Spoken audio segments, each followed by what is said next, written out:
Hi అండి, అందరికీ నమస్తే. Welcome back to Satvika's veg cooking. ఈరోజు రెసిపీ వచ్చేసి ముస్కి రొట్టె. మీకు ఈ రెసిపీ తెలిసి ఉంటే తప్పకుండా కామెంట్ చేయండి. ఫస్ట్ స్టవ్ పైన ఒక చిన్నది పెట్టుకోకండి, బొగన్న పెద్దది పెట్టేసుకోండి. పిండి కలిపేటప్పుడు ఇబ్బంది అవుతుంది. ఒక గ్లాస్ వాటర్ పోసి దీనిలోకి 1.5 టేబుల్ స్పూన్ సాల్ట్ యాడ్ చేశాను. మీకు సాల్ట్ తక్కువ కావాలంటే కొంచెం తగ్గించుకోవచ్చు. దీంట్లోనే 1 టేబుల్ స్పూన్ ఆయిల్ కూడా యాడ్ చేసుకోండి. వాటర్లో వేసేసుకోండి. పిండి అనేది ముద్దలు కట్టకుండా వస్తుంది. ఒక గ్లాసు వాటర్కి 3 గ్లాసుల బియ్యం పిండి తీసుకొని వేసేసుకున్నాను నేను. మీకు తక్కువ కావాలి అన్నప్పుడు 1.5 గ్లాస్ పిండి తీసుకొని 1/2 గ్లాస్ వాటర్ పెట్టేసుకుంటే సరిపోతుంది. ఇప్పుడు బియ్యం పిండి మెత్తగా ఉండాలండి. గరుకుగా ఉంటే పిండి అనేది కొంచెం చేసేటప్పుడు కొంచెం ఇబ్బంది అవుతుంది. మిల్లుకు పట్టించేటప్పుడే మీరు మెత్తగా పట్టించుకుంటే సరిపోతుంది. ఇప్పుడు వాటర్ పోసేసుకుంటూ పిండిని కలుపుకోవాలి. ఈ పిండి మొత్తం కలుపుకోవడానికి 6 గ్లాస్ అన్న పడుతుంది. మీరు హాఫ్ గ్లాస్ వాటర్ పోసేసుకుంటూ ఇలా వీడియోలో చూపిస్తున్నట్టుగా పిండిని కలిపేసుకోండి. ఉండలు ఎక్కడ ఉండొద్దు. ఇలా చిన్నగా ఇలా కలుపుతూ ఉంటే మనకు సెట్ అవుతుంది. చూడండి, ఈ విధంగా కలుపుకుంటే సరిపోతుంది. ఉండలు అనేది ఎక్కడ ఉండొద్దు. కలిపేటప్పుడు మనకి ఇబ్బందిగా ఉండదు. పిండి ఇలా మొత్తం కలుపుకొని సైడ్లో ఉంచుకోండి.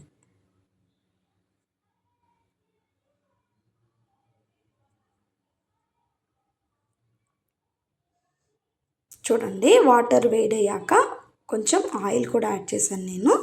ఒక 1 టేబుల్ స్పూన్ ఆయిల్ అయితే సరిపోతుంది. ఇప్పుడు బాగా వాటర్ వేడయ్యాక దీనిలోకి పిండి కలిపి పెట్టుకున్నాం కదా, అది మొత్తం వేసేసుకోండి. ఇలా వేసేసుకుంటూ పిండిని బాగా కలుపుకుంటే ఉండలు అనేది రాదు. ఇలా కలుపుతూ ఉండాలి. ఒక 5 మినిట్స్ అలా కలిపితే పిండి అనేది దగ్గర పడే వరకు కలుపుకోవాలి. కొంచెం కలపడమే ప్రాసెస్ ఇబ్బంది అవుతుంది, చూసుకొని కలుపుకోవచ్చు. కానీ టేస్ట్ అనేది చాలా బాగుంటుందండి ఈ రెసిపీ. మ్యాంగోస్ వచ్చినప్పుడు మేమైతే రెగ్యులర్గా చేస్తూ ఉంటాం ఇంట్లో. వీక్లీ 1 టైం 2 టైమ్స్ అన్నా చేస్తూ ఉంటాం. ఇలా కలుపుతూ ఉంటే పిండి అనేది దగ్గర పడుతుంది. మరి సిమ్లో పెట్టకండి, మరి హైగా పెట్టుకోకుండా మీడియం పెట్టేసుకొని ఇలా పిండి కలుపుకోండి. ఈ విధంగా అయితే సరిపోతుంది. ఇలా కలిపాక ఒక 2 సెకండ్స్ ఇలా పైన రిక్కా పెట్టి మళ్ళీ ఉడికించుకుంటే సరిపోతుంది. కలర్ అనేది చేంజ్ అవుతుంది పిండి అనేది, అప్పుడు స్టవ్ ఆఫ్ చేసేసుకోవాలి. నేను చూపిస్తాను. ఇప్పుడు ఇలా కలుపుకున్నాక ఈ విధంగా అయ్యాక స్టవ్ ఆఫ్ చేసేసుకోండి. పిండి చల్లారుతుంది, అంతలోపు మనం పిండి కలుపుకుందాం. ఇది మనము సేమ్ భక్షాలు చేసినట్టే అండి పిండి. మనం భక్షాలు ఏ విధంగా చేస్తామో ఇది కూడా అలాగే చేసేసుకోవచ్చు. ఇప్పుడు పూరి పిండి తీసుకున్నాను నేను. 3 గ్లాసు బియ్య పిండికి 3 గ్లాసు పూరి పిండి కూడా సేమ్ క్వాంటిటీతో తీసేసుకోవాలి. ఇలా తీసుకొని దీనిలోకి కొంచెం సాల్ట్ చిటికెడు, కొంచెం 1 టేబుల్ స్పూన్ ఆయిల్ వేసేసుకొని ఇలా వీడియోలో చూపిస్తున్నట్టుగా పిండిని కలుపుకోండి. సేమ్ మనం భక్షాలు ఎలా చేస్తామో ఆ విధంగా కలుపుకుంటే సరిపోతుంది. కొత్తగా చేసే వాళ్ళకి కొంచెం ఇబ్బందిగా ఉంటుంది, కాకపోతే ఒక 2 టైమ్స్ చేస్తే సెట్ అవుతుంది, మనకి ఈజీగా చేసేసుకోవచ్చు.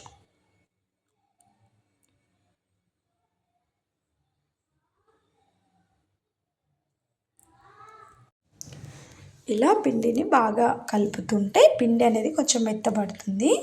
మనకు ముస్కి రొట్టె కూడా అనేది మెత్తగా వస్తుంది చేసేటప్పుడు మనకి.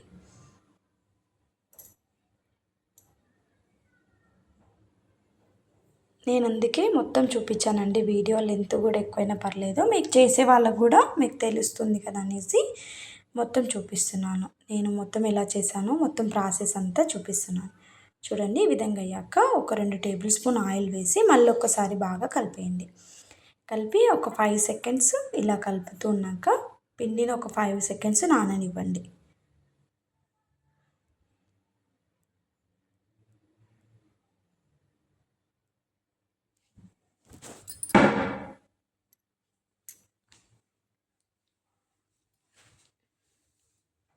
ఇది నానినాక చేసేటప్పుడు చూపిస్తున్నాను చూడండి.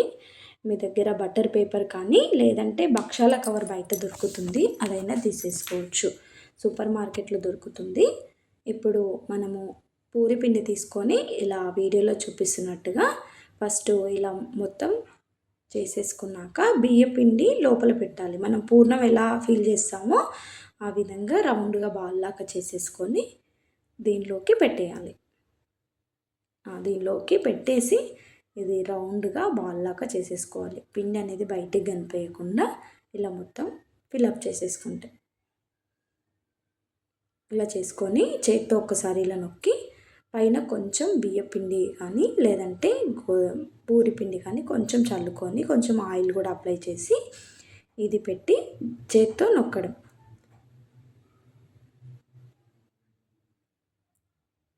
సేమ్ అండి భక్షాల ప్రాసెస్ లాగానే, కాకపోతే మనము పూర్ణం ప్లేస్లో ఇది బియ్య పిండి కలిపేసుకోవడం అంతే.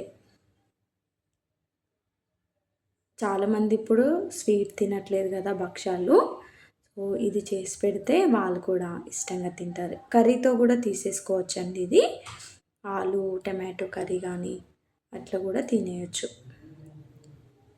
ఇలా మొత్తం చేసుకొని చేత్తో మీకు ఏడన్నా కొంచెం లావుగా అనిపిస్తే చేత్తో ఇలా నొక్కేసుకోండి.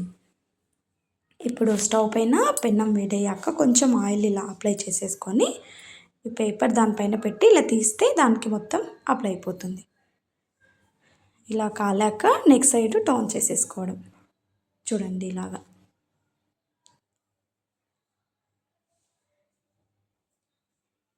ఇప్పుడు ఈ సైడ్ కూడా కాలాక ఆయిల్ కూడా అంత పెద్దగా పట్టదండి, కొంచెమే పడుతుంది. 2 సైడ్స్ బాగా కాలాక ప్లేట్లోకి సర్వ్ చేసేసుకుంటే సరిపోతుంది. అంతే అండి ముస్కి రొట్టి. ఎలా ఉందో వీడియో చూసి మీరు కూడా తప్పకుండా ట్రై చేయండి. కమెంట్ చేయండి, లైక్ చేయండి, సబ్స్క్రైబ్ చేసుకోండి.